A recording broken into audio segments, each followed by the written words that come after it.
morning shine, shine, shine. Las Vegas, shine your light on me. Welcome to Las Vegas Tonight with your award-winning host, Dale Davidson. Dale interviews fascinating guests from top-ranked celebrities to people just like you who have an important story to tell. For more than 15 years, Dale is broadcast every week from the fabulous Las Vegas Strip. He finds the people who really make Las Vegas a one-of-a-kind city and lets the world know just what's happening in this remarkable town. You'll discover why 50 million people visit the entertainment capital of the world every year. Stay tuned for another exciting episode of Las Vegas Tonight. Welcome to Las Vegas Tonight. I'm your host, Dale Davidson. Thank you so much for tuning in. And believe me, are you going to be glad? Yes, you are. We have a fantastic guest. His name is Nelson Sardelli. He is a longtime entertainer, the complete entertainer, he's known as, and a Las Vegan for many years. He's seen and done it all here. Ladies and gentlemen, we present the amazing Nelson Sardelli. Thank you. It's a pleasure. Oh, yeah. You make it sound so good. I want to meet him. Thank you, Nelson. And thanks for coming on the show. It's a pleasure to be here. Yes. Let's rewind a little bit to the beginning of your life. Sure. You were born in Brazil, and yes, I was. My mother happened to be there at the time. She was pregnant, so I had very little. I could not avoid it, so I was born there according to plan. That's right. That was supposed to happen. The Lord wanted it then. Yes. And you were originally, you and your parents were from Italy? Yes, everybody, both sides, they are full-blooded Italians, and I was born in Brazil, so I guess I am the same. Yes. Now, was your first language Portuguese? Portuguese, yes. Yeah. Yes. And you spoke some Italian at home? Actually, Italian, oddly enough, there was always Italian songs being played in my house. Yes. But they only spoke Italian when we're not supposed to capiche, you know? Yeah, when we're not supposed to understand. Mom and Dad, we're going to talk about you. Yeah, it's funny. Yeah. My father, also because he was, for many years, he was a policeman, and the accent was one of his concerns, because as soon as the Second World War broke up, he resigned the police because he felt that as an Italian with an accent, being a first sergeant, he kind of said, I'm not going to put you in a jail. You say, no, you're not. So he became a lawyer instead. Wow. Yeah. So Italian, I learned actually after my father died 2 weeks before I was 15 years old. And right about that time, this young girl moved from Italy across the street from my house. Yeah. And was surprised that I learned Italian in 2 weeks. And I would have learned Polish if she was Polish.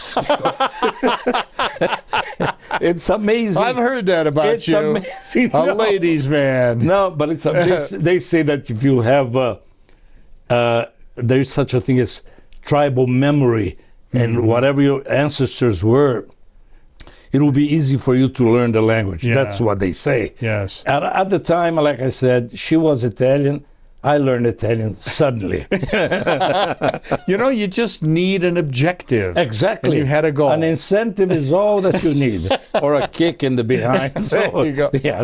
And when did you come to the U.S.? I came to the U.S. in 1956, about May 1956. And even though I came totally legally and completely according to the law, I came on a joke. Really? Because I used to work for General Motors of Brazil. Oh, okay. Economic Research and Analysis Division. Wow. Ooh. A brainiac. Yeah, sure. Yeah. And there was 3 of us that were friends working at General Motors, me, Manuel, and Roberto. Roberto was being groomed to be a big deal in General Motors. An executive. In Brazil, yes. Yeah. They prepared him. He was growing up already in Brazil. Then they sent to Michigan to be in General Motors overseas operations. Oh, okay. And he said, would you guys want to come? I said, sure, send us an affidavit, we'll go. You know, thinking it would never I happen. was, sure, like, oh. And the son of a gun sent him. He did it. And Brazilians don't, we came. Yeah. Yeah, with no knowledge said of the language, which hasn't changed much. But No, you yeah. speak very, very well. Well, I beat people on Scrabble, so I'm doing fine. So right about then, you joined the Army, didn't you? Well, we went to Pontiac, Michigan, Oh, sure. and couldn't get a job for a few weeks. Yeah. But in those days, I arrived in Michigan. I had $133 in my pocket.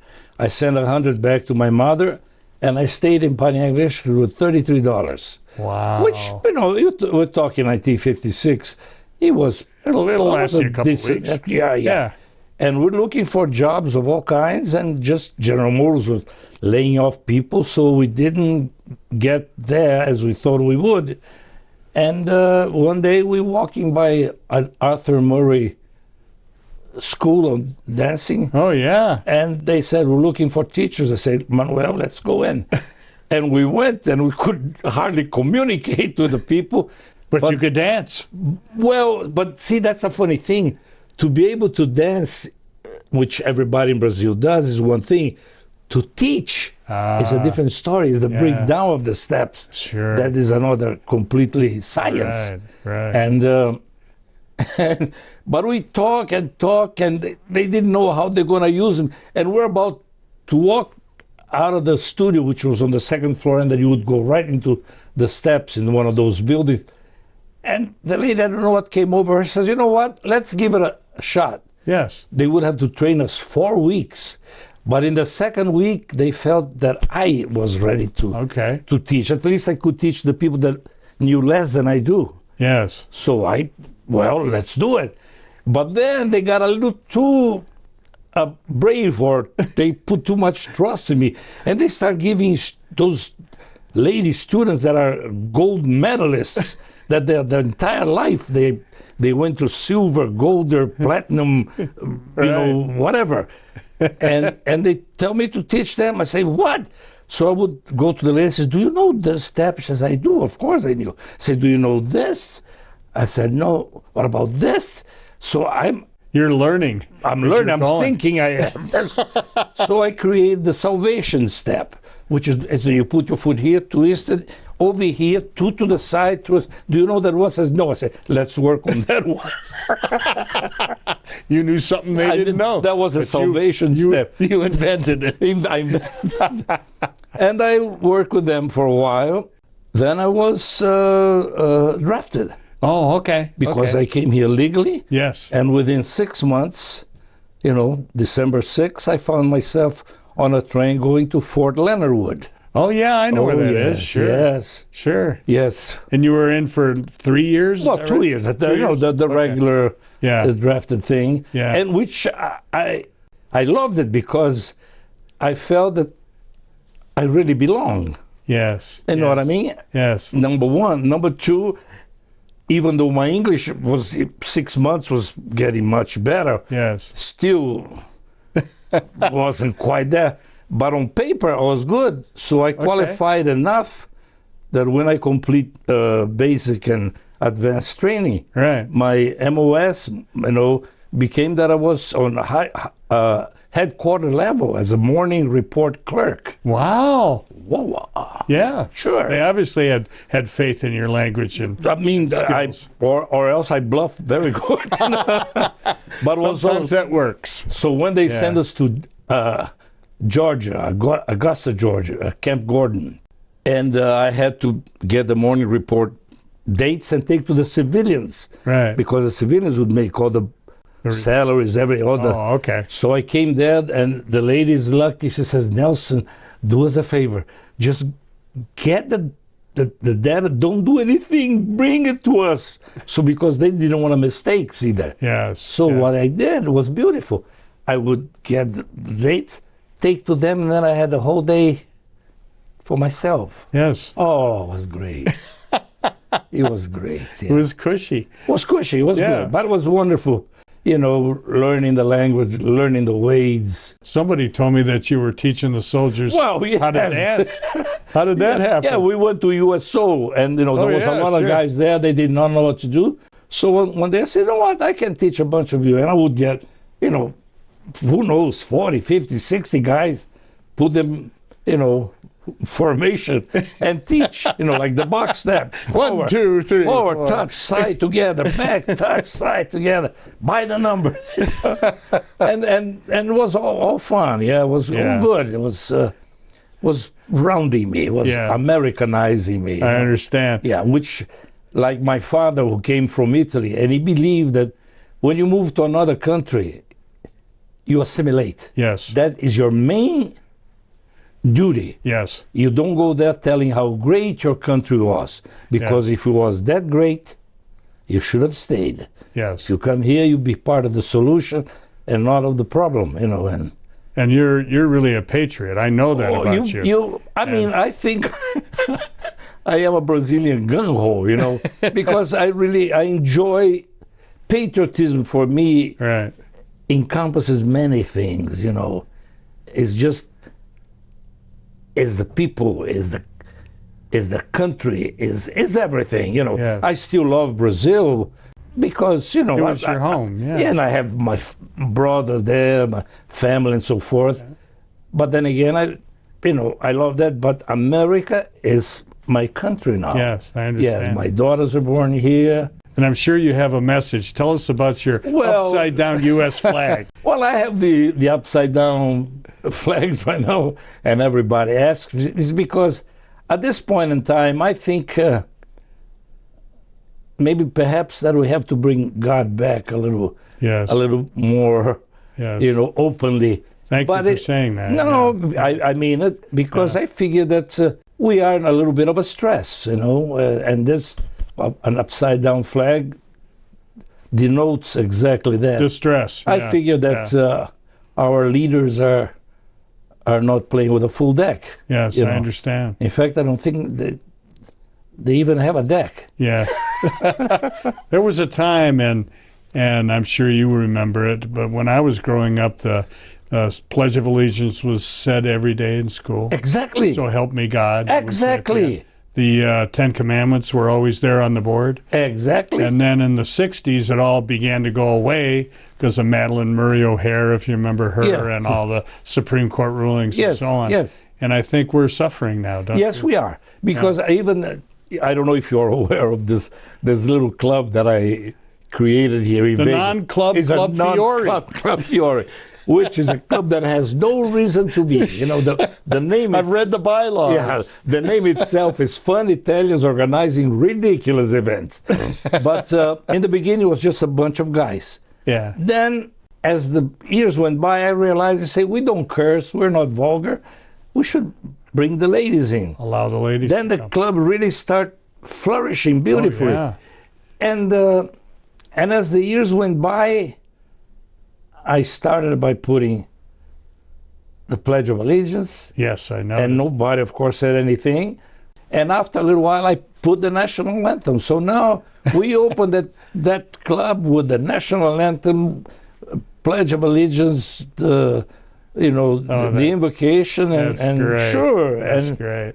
Yeah. I felt right at home. I appreciate your kindness in inviting me last month, and I was hyped up to see that it was all happening. Thank you. This is the way the meetings used to be, and they should be like that. Yes, and it's amazing how everybody enjoys. And when I ask somebody to do either one of those three things, they feel so honored, which pleases me no end, because I love that. I really do. I think patriotism is something that I flaunted, and I really feel that that's what I should do. Yes. And I let no one to make me ashamed of it. Oh, that's wonderful. Yeah. That's wonderful. Yes.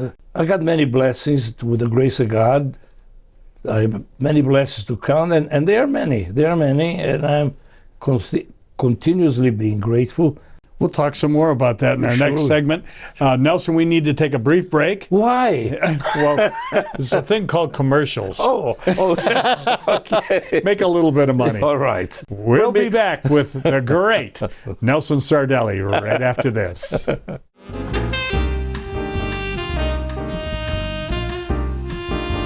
Hi, I'm Dale Davidson, host of Las Vegas Tonight. You know, radio has an enduring place in the heart of America. Sometimes it's music that can enliven your spirit or keep you company when you need some. More often for me, it's just been the right spoken word or two that can quiet my mind and soul. Radio brings me a reassuring word in the quiet of night or a welcoming voice early in the morning as I shake off the night's sleep and find my way into God's purpose for my day. And always, I find the best radio station is the one that brings me the best news, the gospel of Jesus Christ. My favorite radio station is KKVV in Las Vegas, Nevada. It's still right where it's been for years at 1060 on the AM dial, hovering over Sin City like a gospel airship, broadcasting the good news of the abounding love that Jesus Christ has for every single one of us. No matter who you are or where you live, you can receive God's Word via the KKVV Gospel Airship. Just go to kkvv.com and click on Listen Live. KKVV is using all the tools that God's provided them, like podcasting and video streaming and video on demand, to produce programs that lift up our fellow believers and save the lost. If you feel a calling to speak to others about Jesus Christ on your very own show, pick up the phone and call the station. They'll be happy to tell you how. Call KKVV today at 702-731-5588 or drop them an email at kkvvradio@hotmail.com. Please join me in becoming part of the KKVV family. You'll be glad you did.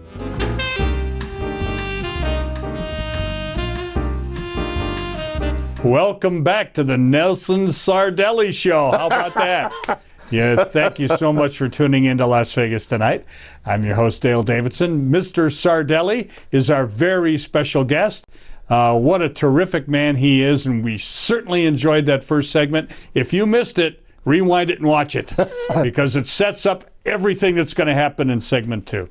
Thanks again for coming on the show. Thank you. Very kind. You are the complete entertainer. I said that up top. Well, that's what I wrote for you to say. You did, as a matter of fact, right there. And you've been a movie star, too. Tell us about your movies. Movie star, it's a little pushing the envelope too much. I've been lucky to been, cast or enrolled in a couple of movies that... They were big movies. They're big movies. They're big movies. Homesick and Homesick in St. Paul. Well, that was filmed here in Vegas also. But the ones that I really, I couldn't believe was happening to me was The Professionals. The Professionals is one of the greatest Western. Yeah, great Western. Burt Lancaster, Lee Marvin, Jack Palance, Robert Ryan, Ralph Bellamy, Claudia Cardinale, Jorge de Hoyos. It was a lot. That's a classic. Fantastic people. Yeah. And I worked with them for 9 weeks. Wow. And then a lot of my acting ended on the cutting floor. So I had to always happens. Oh yes, because my part was related to the part of Jorge de Hoyos, the goat man in that movie, and the movie became a little too long, so there was some clipping. And as they would cut him off, immediately my part would become meaningless. Yeah, it wouldn't make sense. And so I was in Canada, in Vancouver, when I went to see the movie, and there I was watching a Western and crying because I saw that I was... Where am I? Where am I? Where am I? I remember this one. I said something there. But I still get some residual checks for $3.80. So yeah, my career has been taken care of. Now you were in a classic movie that really changed a lot of things. Myra Breckenridge. Well, that was I was avant-garde, way ahead of its time. Ahead of Matter of fact, how can I say? I thought of the movie only related to my scene with Mae West, which was a fun camp kind of a scene. Yes. So I told my mother in Brazil, go see the movie. You didn't. And she went. The poor woman, I think, when she came out of that movie, she went and said 47 rosaries. and it was groundbreaking. And asked for forgiveness. My son My was a part son. of this thing. Yeah, it's funny because, I didn't realize, I hadn't read about the movie. You just did your part. Yeah. Yeah, but which was a fun thing in itself, getting the part. Oh, yeah. Because my part in that movie was written by Mae West. Was a scene that she wrote for that movie. She wrote herself. She wrote herself. But what was happening, there was a lot of dissension and argument in the set. This is before I came on. And that part alone, they had over some 384 people audition for the part. Wow. For the Italian guy, which is a, one was too tall, one was too short, one was too Italian, one was not Italian enough, the other one ate pizza with a fork and knife. I mean, there was all kinds of excuses. So somebody said, what about that guy that did the show for Mayor Bradley here in town? I had done a show for, Los Angeles mayor. And I said, get him. And I was working here in Vegas, being well paid, by the way. But my manager said, Nelson, it's a big movie. It's a big movie. Let's go. We went. I got there and I had to audition right on the set with the lady that was a stand-in for Mae West. Mae West was not there. Yeah. Now, lucky for me, that day, visiting the studio was, I think, over 100 people. Some were press, some were... Yeah. So when I did my scene, I'm not thinking in terms of cinematography, like don't move your arms. You got to play for the camera. Right. Like, when... It's a different kind of acting. Of course, you don't move, and already shows a lot of... But anyway, luckily, the scene is something, she's sitting on the bed and I'm talking to her. And I play, but not... I was okay with the lines, but I was performing as a live entertainer, which is what your history I am. Is. Yeah. And the people liked it. They thought it was funny as hell. And I said, hell, oh my, okay. Oh my. That's okay. and Edith Head, you remember her, the lady that designed all the costumes? Oh, yeah. She shouted, we found the guy! We found the guy! So they sent me to Mae West's apartment, Ravenwood. And I went to her house. Yeah. I went to the apartment. My manager, George Soros, he was understanding the seriousness of the moment, with the cigar. And I'm thinking, I said, I'm going to have to play in a romantic scene with a lady that is older than my mother-in-law. I wasn't thinking of, how great Mae West had been. And she was special. I'm thinking, we walk into that apartment, the door open, and the carpet is white. The furniture is white, the curtains is white, the piano is white. I say, I'm going to get snowblind here, And this guy came in and says, here's the part, read it, and she'll be here with you in a few minutes. I say, no, young man, that's not the way it's going to go down. He says, what do you mean? I said, I'm going to take this part, come back in about a couple of hours when I know what I'm doing, and then we'll do it. He says, oh, no. And he took off the room. His feet never touched the ground. It was just beautiful, He floated into Mae's bedroom. This is marvelous. He just, Now, Mae West walks in the room. She walks in alone. Yeah. But she's third. She comes in third, even though she came alone. In front of her, there was charisma. Yeah. Then number 2, personality. And then Mae West. Right. Then I'm beginning to realize. We went towards each other for the greeting, and I missed her hand and hit her right in the solar plex. Luckily, she had a corset, and my hand went... And like you, I'm beginning to have an attack of laughter. And I'm controlling. I say, control yourself. First of all, the guy that his feet never touched the ground. Now this, it was too, and my manager with cigarette ashes falling in his lapel, Who And- let these clowns Yeah, in? yeah. And but then Mae West, she said, Nelson, I understand you don't want to read. I said, Madam, I want to make justice for the moment.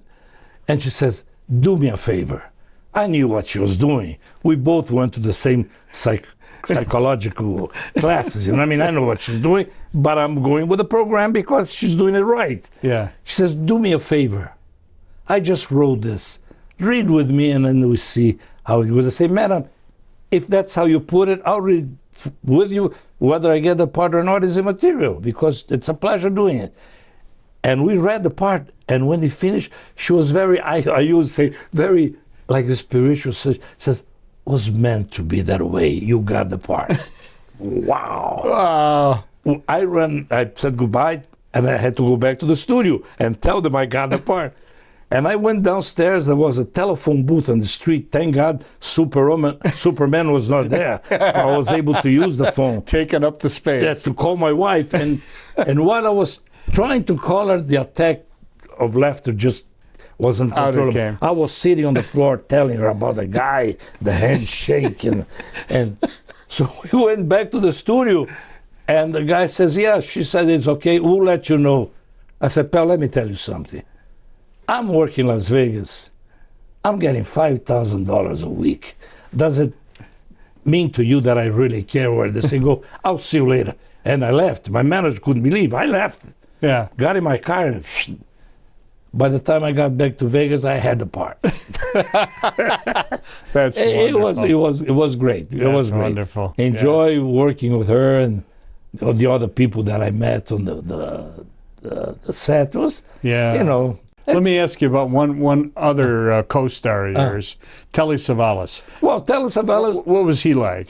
I had very little contact with him because Oh, even okay. though our scenes are related, Yeah.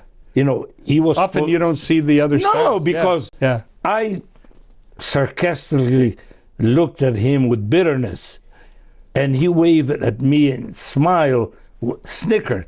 But that, I mean, I was there on Tuesday and he was there on Wednesday, so I was, looking mad on Tuesday and he was waving. Yeah, that's right. So, but it's the way it goes, It's Let me ask you about Sure. cabaret entertainment. now that is You know, what that is really your forte, well, isn't it? yes, Nightclubs. again. Yeah. See, I believe that in my case, humor was a blessing. Oh, Something yes. God gave me. You're a timing. funny guy. You are Well, I a very mean, I funny guy. think funny. Yeah. Which has helped me in many ways when life was a little difficult. Yeah. I saw the humor in it, you know what I Yes. mean?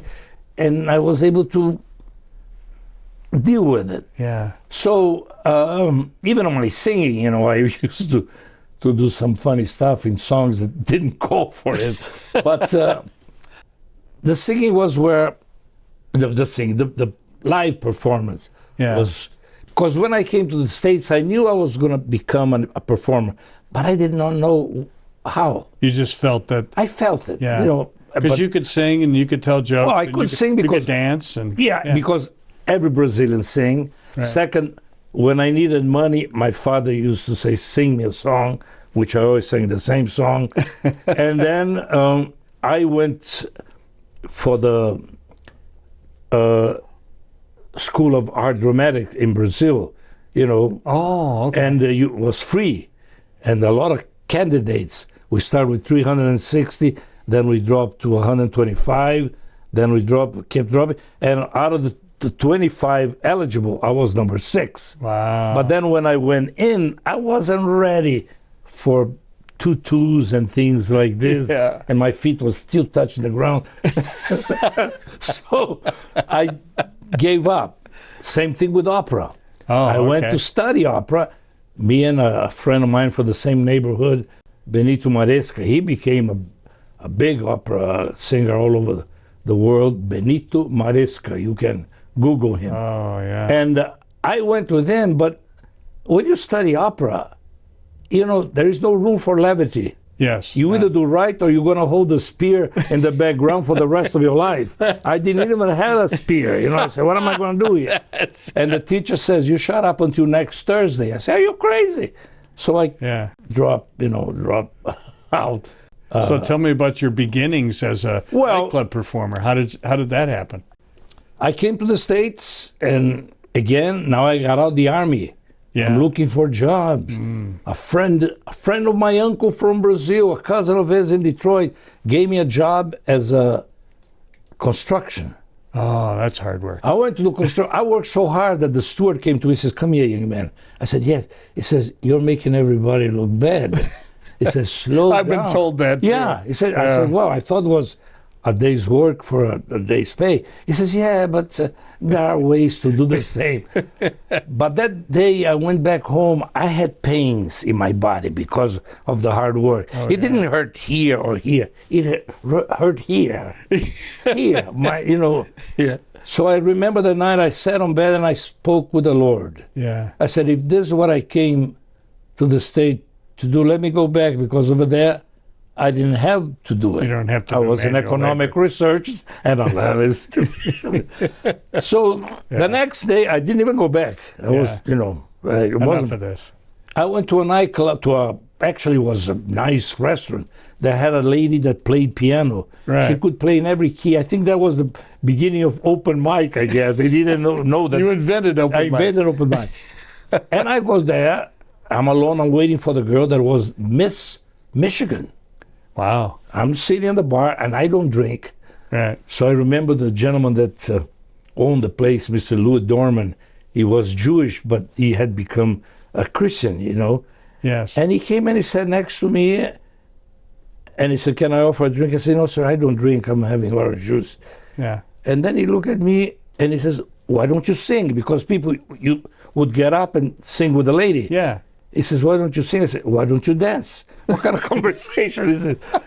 And I don't know what came over me. I got up and sang. Yes. I mean, I went to the piano player, and every song that I knew, she didn't, because I was talking. Yeah.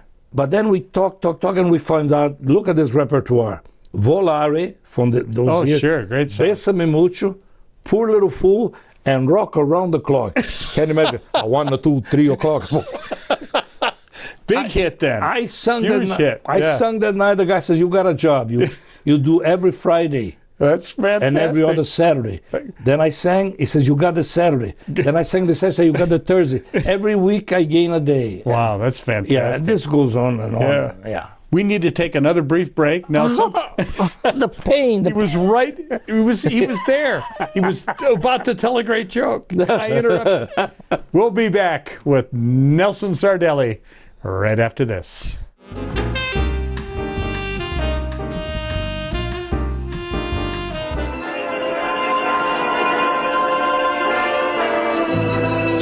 Today we may not have a thing at all, except for just a dream or two. But I've got lots of plans for tomorrow, and all my tomorrows belong to you.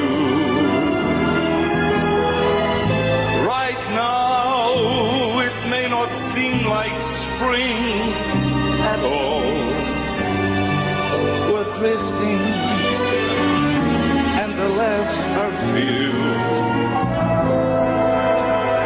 but I've got rainbows planned for tomorrow, and all my tomorrows belong to you.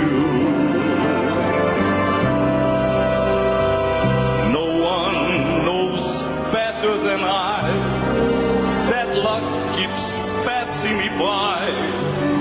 That's fate. But with you there at my side, I'll soon be turning the tide.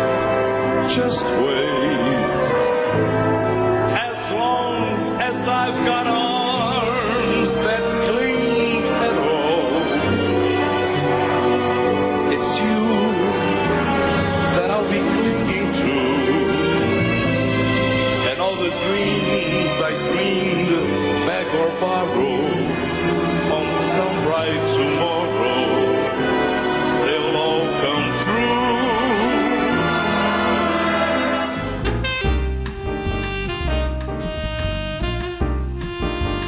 Welcome back to Las Vegas Tonight. I'm your host, Dale Davidson.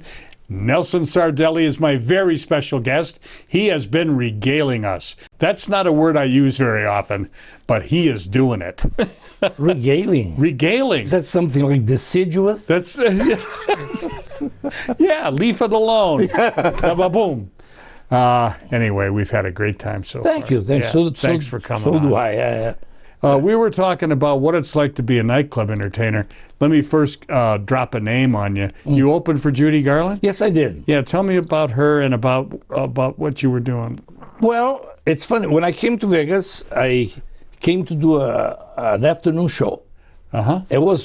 We had 2 shows in the afternoon, 2 o'clock and 4 o'clock. Full houses, couldn't understand. First show, I was not the closing act. Right. First show. Second show, I was the closing act. Okay. The guy switched, they put him in there. You swap. Thank God. Yeah, Jerry Schaefer did that.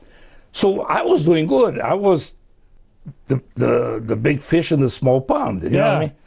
Then You were singing, you were dancing. I was singing, I was doing my gun routine, everything, Yeah. you know, just humor, whatever. And just happy, you know. And then Judy Garland came to town to the Sahara. Right. And I was in the Thunderbird. See, Right. Sahara, Thunderbird, Sahara. They needed an act. Right. The open. No, not necessarily. See, this was funny. The opening act was the brothers that sang, "When My Baby Goes to Rio." I can't remember, the guys from Australia. Right. They were the opening act. Oh, I see. Okay. Now they need 15 minutes to get the 18 musicians from the pit to go and join the other 30-something in the back to make the 36 band for her. Oh, the full So they go orchestra. through Yeah. the tunnel over there. So they need somebody there to fill up that time. That's when they say get Nelson. But they need Nelson just to do a stand-up comedy. I had never done that in my life. Right. I was always Doing Nelson something Sardelli. No, because let me qualify this. I'm not the greatest singer in the world. I'm not the greatest comedian in the world. I'm not the greatest dancer, not the greatest gun twirler, but I am the best Nelson Sardelli you're going to find it anywhere. I said, well, that I can do. I can be me, but he says, no, we just need the comedy. I said, then I pass. My manager again, cigarette. He says, no, you got to do it, Nelson. So we went back and forth. I said, I need a song to get out. Yeah. To get off. You know, I don't know how to finish. Say, well, thank you, good. Thank you very much. Comedians do that. Right. I don't think that was an ending for me. So they agree. And now I get the song. Go. So I went and I took the job. Yeah. 15 minutes is a long set. 23 minutes. 23 I did now. 23 minutes. Wow. When I came out, the guy said, you did 23 minutes. I said, wasn't that great? I was so lucky that the time there was Ralph Pearl, columnist in Vegas. Yeah. And everybody had written everything about Judy Garland. So he wrote his entire column about me. Wow. Yeah, which was, you know. That's nice. So I just went to the dressing room and I told, you know, Miss Garland, it's a pleasure to be working with you. Thank you. That was on a Monday. The following Monday, you know, then we didn't talk the whole week. Yeah. Next Monday, she called me over. She says, I want you to escort me and we go see Las Vegas. And we went, man, photographers all over the place. Wow. And it was, you know, it was wonderful. Yeah. And I remember one night after the show, I did the show and I came, you know, out and this guy came to me and says, I gotta shake your hand. I said, God, I made it. The man wants to shake my hand. I am a star. He says, I want to shake your hand because I know that backstage you must have touched. I said, God, how can they burst my balloon with not even a warning? But that was good. That was beautiful. You know, it's That's great. It's enjoyable. It's like I said, it's so good. Even sometime when it was bad, was all good. All good. Yeah. Well, we share a familial connection now. Yes. Because I once went out on the town in Denver, Colorado with Liza Minnelli, Oh, the daughter. is that right? Yes, Sure. Yes, I met her at a TV station. because she was there promoting Sterile Cuckoo, which is one of her first movies. And she took a liking to me, and we went out on a date. Yeah, great. Wonderful. In a limo. So, Yeah. isn't that nice? We have that in common. There you go. I never met her. So tell me a little bit about, I want to delve into the cabaret business again. Do you prefer a larger room or a smaller room? Well, Tell me about the audiences that you like the most. It, for me, makes no never mind. Really? Because I work the Catskills and the rooms that sometimes it's And the 3,000 Poconos, people. too? The Poconos. Oh, yeah. Yes. Yeah. I worked here in main room. I worked in Australia, the Opera House. I even sang at the Carnegie Hall. Really? Yeah, it was a benefit show. Nevertheless, I sang at the Carnegie Hall. That counts. Yeah, it counts, right? That counts. Sure. Yeah. Sure. No. It's That reminds me of that great New York joke. Somebody, do you know this practice. one? Yeah. You got to practice. Yeah. That's it. How do I get to Carnegie Hall? Practice, man. Practice. Get a boom. Get a boom. I had crossed my leg and I was told by Your wife, the Yeah. lovely Lorraine. yes. Yeah. Who was here today, and we're But enjoying each you other. know, it's Las Vegas. It's my city. I love the city. I've lived at many places in the world. I even lived in Italy in the 60s, and I love it. I love Australia. But Vegas fits me. Yeah. I am You're at a home Vegas here. guy. I am a Vegas guy. Yeah. I really Yeah. enjoy. It's a great city. You know, people from out the city, they think that Las Vegas is just the Strip. Yes. It is a Strip, but Las Vegas, what place is such a wonderful place. Yeah. You go 20 miles, you are on Red Rock, and Oh, yeah. you go another You go 35 skiing, miles. yeah. Yes. Yeah. I don't ski, but I go. Yeah. No, speaking of Vegas guys, I know you knew Sammy Davis. Yes, Jr. I did. Tell me about him. What he was I like. think he was a fantastic entertainer. Yeah. I mean, He could do everything. everything. He was the best, you know. I think unequal. In fact, one thing that happened is there was a time when a football player called Deacon Jones, Oh, I remember. he Deacon was Jones. doing Yeah. shows. He want to be a singer. Yeah. After the game, they would go to the Coconut Grove Oh, okay. in yeah. Beverly Hills, Yeah. you know. And he'd And he sing. would do a show and invite stars to be in the show. Yeah. It was a great thing on Sunday afternoon. Sure. And they kept inviting everybody. Finally, they invited me. Yeah. I remember flying from the Catskills, and the show was on a Sunday.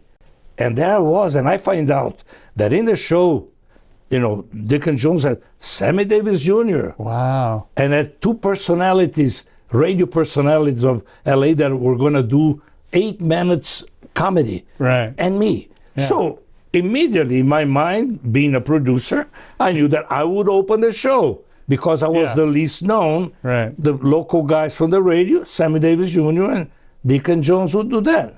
Right. But no, when I came to the guy, so I said, so I go first. He says, no, it's Sammy Davis a little uptight.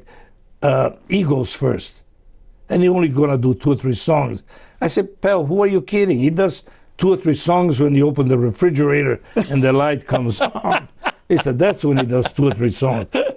I said, you know, he says, yeah, then the comedian guys do a thing and then you. I couldn't believe. I said, somebody wake me up, you know. Yeah. And this one, I believe that God is watching for you when the right time is needed. Yes. So the show starts. Deacon Jones sang his song, and the kind of song that when he finished, gotta go, yeah, means I'm finished. Time to applaud. Yeah. So now I bring Sammy Davis Jr. Oh, by the way, the rehearsal was a disaster. Oh, yeah. Were all black musicians, and the conductor was a white guy. He used to be the conductor for Tony Martin, if I'm correct. Oh, okay. So there was tension. Yeah, they weren't So getting along. not only did I get along, I got to rehearse my woman, my wife, Volare, and a Dean Martin shtick, and that was it. It didn't make sense. That wasn't what I was going to do. Yeah. But that was what That's they what gave they me. wanted. That's what they gave me. They boom, done. So now Sammy Davis goes and gently does only 45 minutes of his closing numbers. You know what I mean? The Candy Man. What kind of fool am I? I mean, but oddly enough, he didn't get a standing ovation. You know, Really? people applaud, of course, Sammy Davis Jr. Now comes the two guys following him. We're supposed to be 8 minutes. They said, ladies and gentlemen, I'm so-and-so, as you know. We usually do an 8 minutes comedy. But today, because we are also very intelligent men, the best thing for us to do is to introduce Mr. Nelson Sardelli. And they took off. Yeah. And there I come. Yeah. And like I said, the good Lord was with me. I went there and I did 45 minutes with only those two songs. I went with jokes and things, and people were loving, and Sammy Davis Jr. is taking pictures of me, and I'm hearing bam, bam, backstage, some noise. And I got a standing ovation. Yeah. So no, the moment I got out of the room, I see and there is a door of my dressing room had been knocked down. Wow. My manager grabs me, says, let's go to your room. I said, George, I want to, just a moment. There is some basking here in the sun for me. He says, no, Nelson. Well, let's go out. And he couldn't hear me and take it. And then a guy escort me. And I put my arm around him, said, did you enjoy the show? And he had a gun. A gun. I said, oh. A gat. I said, it's an automatic, just like the one I carry. You know, because I did carry. I do carry.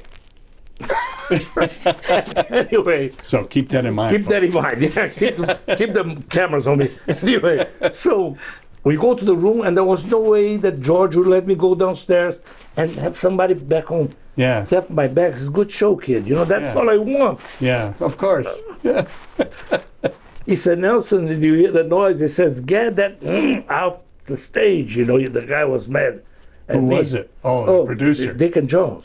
Deacon Jones was tearing your place up. Yeah, he said, the guys are going to do a number on you. I said, do a number on me? He said, yeah, they had guns. I said, George, what do you think this is? You know, it was funny. It was too ridiculous. And I said, now there was no way he was going to hold me there. I went downstairs, but then the show was over. Everybody had gone. Nobody there had seen my show. They couldn't. It was over. Okay, now listen to this, how life is funny. Next day, I'm in Vegas, and Joe Delaney had an afternoon show. Yes. And guess who the guests are? Sammy Davis Jr. and yours truly. We're sitting there, and I'm talking to Sammy. I said, Sammy, a funny thing happened yesterday. He said, what? I said, you know, after I did my show, those guys were going to do a number on me. He says, they're going to do what? I said, they're going to do a number on me. He says, I never heard of anything like that, but I told them to leave you alone. I say, right on, Sammy, right on. It was funny. Saved your life. Yeah, it saved my That's a funny It one. was funny. It was funny. That's funny. Yeah, and... That's a great story. well, Nelson? it's in my book. It's coming in my book. Oh, yeah. Tell everybody the name of the book. I don't know when I'm going to finish, but it's coming in my book. The name of the book is Now That They Are All Dead. It's an autobiography. It's my autobiography as told to me by third parties. I can hardly wait to read As told to me by others, yes. Now, as soon as that's done, you have an open invitation. Come on the show whenever you want. That means... And we'll promote the book. No, that means I ain't coming back. When you're thinking about the book, come back. Okay, all right. Because you've been a great guest. Thank you. Nelson, we're running out of time. It's hard to believe an hour has just ripped by. Oh, thank you, yeah. I'm going to ask you a favor. Sure. And we talked about it briefly. That's your camera right there. Yes. Would you mind addressing the audience? And you're a religious man. You're a godly man. And I would like them to not only know that you're a terrific entertainer, but that you are a godly man. So if you would address them on why Jesus is important in their lives, please. Take the time you need and say As I said, I am very lucky, very blessed, because I hear of many people, they say, gee, I have just found Jesus. I am so happy for them. They're lucky. But I personally have always been with Jesus. He has been with me. God has been with me. I am blessed. I am on my knees every night thanking, because my blessings are many. I am happy with the life that God has given me. And I tell you, if you have God life in your life, nothing is impossible. For you people em Brazil, se vocês deixam Deus entrar na sua vida sempre irá para frente. Oh, thank you, Nelson. Thank you. God bless you. Bless Thanks you for too. coming on the show. Thank you for having me. Oh, yeah. I appreciate I'm it. looking forward to the next Fiore meeting, if you'll allow me to come. Please do.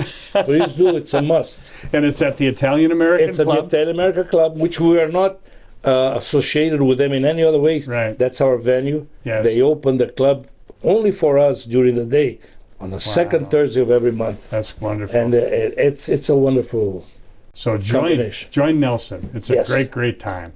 God bless you. God bless America. God bless you. Thank you. Nelson Sardelli, a terrific guest, and we got to have him back real soon. Thank you. As I try to remember to say each and every episode of Las Vegas Tonight, when it comes to our Lord and Savior Jesus Christ, please walk with him. God bless you. Thanks for watching.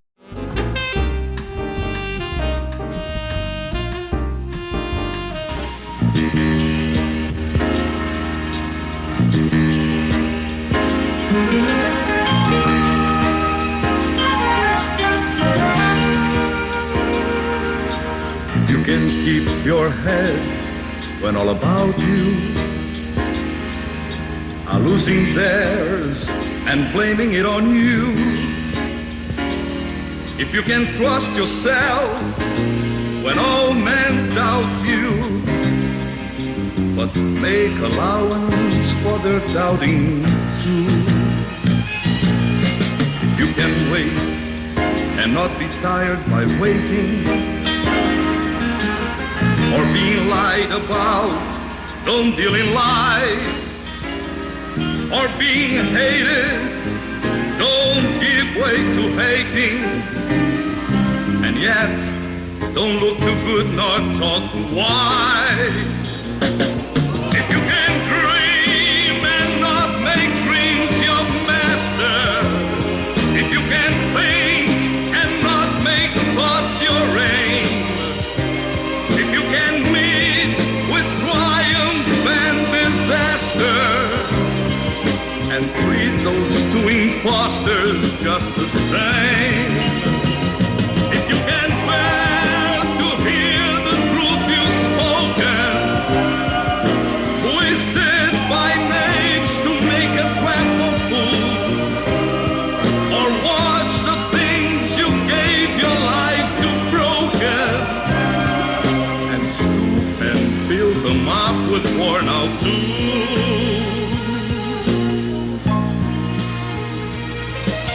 If you can make one heap of all your winnings and risk it on one turn of pitch and toss, and lose and start again at your beginning, and never breathe a word about your loss. If you can force your heart and nerve and sinew to serve your turn long after they are gone, and so hold on when there's nothing in you except the will which says to them, hold on. If you can talk with crowds and keep your virtue, or walk with kings, not lose the common touch, if neither foes nor loving friends can hurt you, if all men counted you but none mine, if you can feel the unforgiving minute with 60 seconds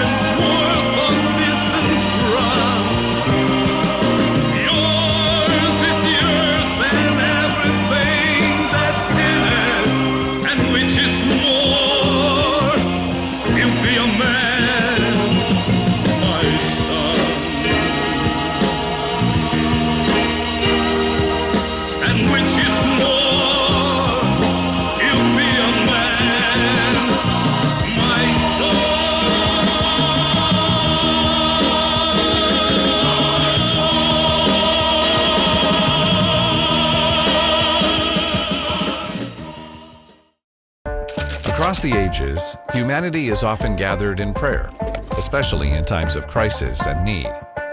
It's a natural response, but who are we speaking to? Is prayer merely a platitude or emotional cliche? Yahoo! Or is there a God on the other end of the line? And if so, can we speak to Him? And what is He saying? What exactly is prayer?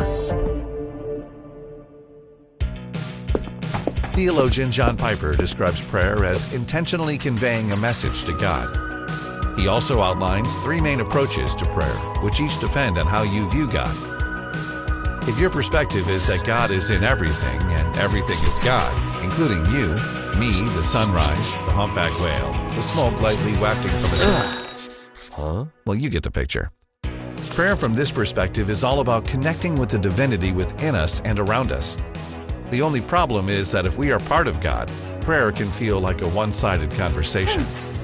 If you feel like God exists, but He's distant and unapproachable, then prayer can become about developing special techniques or higher levels of devotion and holiness in order for our words to reach God's ears. Hello? Or we just give up trying. However, when you read the Christian Bible, God shows Himself not to be distant or silent, but to be personable, accessible, and a creator who speaks. In the creation story, we see Him literally speak each created thing into existence, as if to open an external conversation with His creation. Howdy. And throughout the Bible, He consistently speaks to humanity. So if God speaks, Ciao. how do we speak to Him?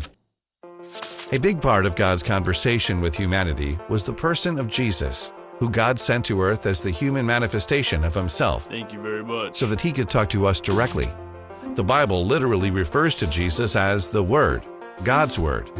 And He gave a direct answer when His friends asked Him about how to speak to God. Jesus says prayer is simply and honestly talking to God. If something is on your mind, if there's a situation where you don't know what to do, you can talk to God about it.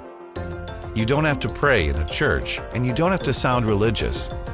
God loves you and wants you to be real with Him. You can pray out loud. You can pray silently. He listens wherever and whenever. So how do we hear God? God's voice is described in the Bible as a still, small voice. Many people hear back from God by quieting the noise around them and pausing to listen. Or by reading the Bible, which God also calls His Word. The more you talk with someone, the more you get to know who they are. The God who speaks has started the conversation. If you haven't spoken in a while, why don't you try to pick it up again? It could change your life. Come on and shine, shine, shine. Las Vegas, shine your light on me. You've been watching Las Vegas Tonight with your host, Dale Davidson. We hope you've enjoyed this edition of our show. We so appreciate your loyalty to our program. To keep Las Vegas Tonight on the air, please go to our website, vegassaints.org, and click the Donate button. To send a check or money order, please make it out to Dale Wynn Davidson Ministries and mail it to 9030 West Sahara Avenue, Suite 255, Las Vegas, Nevada, 89117. To suggest a guest to appear on the show or any other suggestions or questions, write to Dale at dalewdavidson@yahoo.com or call him at 702-480-3989.